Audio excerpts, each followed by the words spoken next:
guys, welcome to Crank It Up. I'm Jim Price, and for today's video, I want to talk about dinosaurs. Apparently I caused a lot of confusion by saying that I really like dinosaurs, despite being fairly critical of half their minions. In fact, I said I think they are my favorite in the core set, and today, I stand by that, even though tastes change over time. Back in my Board Game Bandit days, I wrote an article on how best, favorite, and most played games are not the same thing, and I think it applies to factions as well. I can like a faction, but still have problems with aspects of it. What makes me like something is a complicated question, but important factors are, does it inspire me, does it offer something interesting, and do I value its upside or focus on its downside? To show that you could like something but still be critical, I offer Exhibit A, Innsmouth. I have spoken at length about Innsmouth with their problems, but they used to be in my top 10. I definitely liked them before it was cool to do so, and ironically I liked them better when they were worse. Exhibit B, Smash Up. Clearly, I love this game, otherwise I'd be insane to do nearly 500 videos on it, but it inspires me, and I think about it all the time, even if some of its decisions drive me crazy. In the Dinosaurs, I see both opportunity and elegance, and that's what we'll be talking about today. I'll be trying to split my focus on what the Dinosaurs do right, and what I would change to make them be a truly standout faction. I feel like I've addressed War Raptor and King Rex at length, so I want to start in an unusual place that drives much of my feedback. As usual, how you align with this video will depend on how much you value the Bandit rules, specifically as it relates to Howl. A faction needs to work with itself first because they are in 100% of its games, and Howl is just a bad fit. You need 5 minions for it to eclipse Augmentation, which is such a great card, and given that the Dinosaurs are known for having plus power already, how does this happen? With an average minion power of 3 in the game, that would mean that you have 15 already, and that's the floor for Dinosaurs. As a double feature, it really doesn't fit their game plan, and it doesn't hold up well. But worst of all, it creates a hand management problem for Dinosaurs, who have 5 terminal actions. I don't always count them, but the most I can recall ever having was 7 terminal actions in a single faction once, and it was a nightmare. I played 5 actions that game total. Having too many terminal actions is a real problem, but it's worse that Dinosaurs can't even maximize their own double feature. I start here because a simple change would offer up a lot more opportunity. Making Upgrade a double feature. Now, Upgrade historically is bad. There are plenty of other better cards, including double features, that offer more persistent power, or some other benefit, and the Bandit rules state that the double feature should be weaker than single features. But what we have here is a single feature weaker than a double feature, not that far down the line, but that's not easily changed, and you have that problem either way. Yet giving the Dinosaurs more flexible plays would be important because it would solidify their game plan of constantly adding power. I would argue that it would contextually make Lasertops better because you'd be padding your lead rather than just taking away a minor amount of power. When you compare it against Augmentation, you can get 2 power for later or 4 power now, and I really like that difference. But before I get too much farther, I have to talk about Armor Stego. If you believe that double features should drive the faction strategy, then it's easy to see how Armor Stego contradicts it. You have 4 cards that give you power on your turn, and a minion who gives you power on someone else's. Now, for the past week, I've struggled with what version of the Dinosaurs to show. The great version, the awesome version, or both. Because the Dinosaurs inspired me so much, I have 2 ways I'd fix them, but I decided to show the great version instead because reasons. And so what you're seeing is my fallback plan if I couldn't do what I really wanted to do, even though I still like this version. When you think about Armor Stego, what is it trying to do? Maybe it's not about the power added to the base. Maybe it's the power added to itself, pushing it out of range of the many antagonistic cards in the core set. It just so happens that it manifests in a way that adds power. The natural thought would be that a card like Armor Stego should have, well, armor, in the form of protection, like a Warbot. But we already have Warbot and we have Buccaneer, so that creates a different problem. Plus, it still doesn't tie into the double features, but there's a simple fix. Instead of Armor Stego giving power, it should require extra power on the base. Armor Stego should increase the breakpoint by the same amount. Consider it from this perspective. Armor Stego makes the base harder to break on other players' turns so that it is still around for you to add terminal power on yours.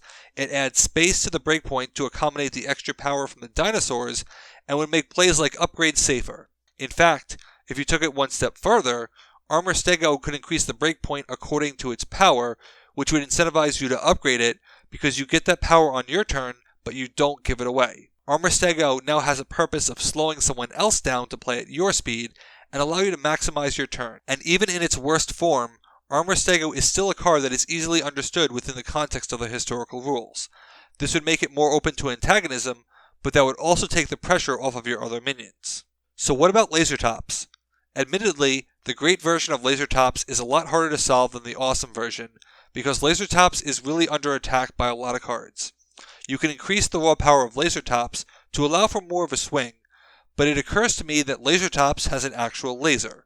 Why restrict the destruction to being local? While this would be problematic later, the ability to destroy a minion of power 2 or less on another base would suit the dinosaurs well. Since they only have one play per turn, they can't compete on every base, but this would allow them to speed up one and slow down another.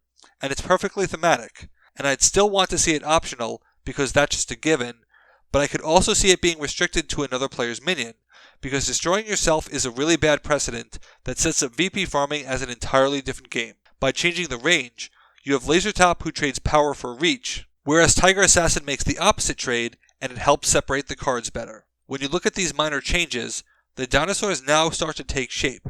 Howl is still a single feature, it's there if you need it, but you have the ability to more reliably add power while also having more strategy among the minions you play. You have power activation, breakpoint protection, strategic destruction, and raw power, which is a great spread of abilities. When you consider the rest of their cards, they really do fall in line. Augmentation and Rampage are still great, and they've held up incredibly well, especially Rampage. You have a good protection card in Wildlife Preserve, even though protection cards get too strong later. Their destruction cards aren't bad, as I like Natural Selection as a scalable destruction card, one that would get better with more upgrades. More upgrades would also push minions out of range of Survival of the Fittest, which if set up properly, can be really impactful, but it also does feel clunky at times. Really the only card that remains is Tooth and Claw and Guns, and I don't even know where to start with this one. This card literally doesn't work in the core set, it blows itself up, and one-time protection effects really don't hold up well. It's important to ask, what are you protecting from, with Wildlife Preserve covering actions, and Upgrade pushing power to block most minions? With this in mind, the only cards that can really get through are leaders, and they should get through because they are leaders. If you want to use your trump card on my lower ranked cards, so be it. To say what I really want for this card would be to talk about the awesome version of Dinosaurs, but it's really hard to fix this card because its name implies that it should be like Tough It Out, but we already have Upgrade, and it would just be sad to have both of those cards in the same faction. Like Lasertops and Armor Stego, fixing it in a historical perspective is really difficult. The card would be great in a hybrid fashion, it gives you one-time protection, like the Errata, but if you don't affect it, something else happens, like Destruction on Ambush. But that isn't happening in the core set, so I just don't know what to do with this card. Tooth and Claw and Guns aside, the dinosaurs get really exciting when viewed in this modern context, but they still have plenty to offer as they are now. I won the Gen Con finals with Zombie Dinosaurs because their upside is so strong and they have multiple ways of adding 11 power easily. But I like many other combos too, which I'll try to go through quickly, and no, this isn't a comprehensive list. Killer Plant Dinosaurs have a lot of great plays, but Blossom is one of the few cards that makes Armor Stego work, because it sets up a great opportunity cost for your opponents. And the Killer Plants have the card draw to make it happen. Play an Overgrowth on one turn, and with the Dinosaur Destruction, it shouldn't be too hard to get a solo. Miskatonic University gives dinosaurs a lot of tools in both direct and indirect ways. Certainly they love extra minions for War Raptors and extra actions for Rampage, but they also get some much needed card draw. Miskatonic can exploit the fact that Augmentation targets any minion, leading into Old Man Jenkins without drawing madness from things best not known. Shapeshifter Dinosaurs, that combo practically plays itself. Astronite give dinosaurs extra action plays and card draw, as well as some much needed specials that can actually work with Armor Stego, especially if you have Walking Carpet. You are basically inviting someone to try to be efficient, only to take it back on their turn. I've talked about ignoble dinosaurs before, and they get even better with their Titan. When you don't need Armor Stego's power, giving them away creates a +3 power that can facilitate an extra action and a card draw. For many of the same reasons that Itty Critter Grim work, both Itty Critter Dinosaurs and Grim Dinosaurs work really well. Itty Critters give you the much needed recursion for War Raptors and the ability to sling them from the discard, while Grim has teamwork for the same effect, and the ability to get extra minion plays and actions. Grim basically guarantees that you will see King Rex because of all their minion searching. Disco and Kung Fu Fighters both pair with dinosaurs for great March Smashness combinations, so I'll let those videos speak for themselves. For the last combo, I want to talk about Anansi, because Anansi is particularly suited for solving dinosaur problems. They have strong searching for standard actions, ones that you know someone will want to play, but Armor Stego is also a great candidate to give away because you know no one will want to play it. They'll be forced to discard it, which creates your Hornets. And if they do play it, it literally bodes well for you. It's very gutsy, but giving away Rampage so that they can play it, only for Hornets to make up the difference and steal the base, is a ton of fun. The Dinosaurs may be basic, but they are also elegant. Many of their cards are streamlined in what they do.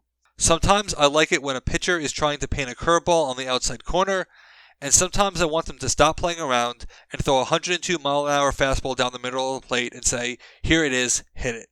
There's a place for both, and I find it fascinating that I enjoy Dinosaurs despite not being drawn to low-complexity factions. So those are my thoughts on Dinosaurs. Hopefully I've addressed all the questions and comments I've gotten over the last few weeks. To end this video, I want to talk about two important scheduling things.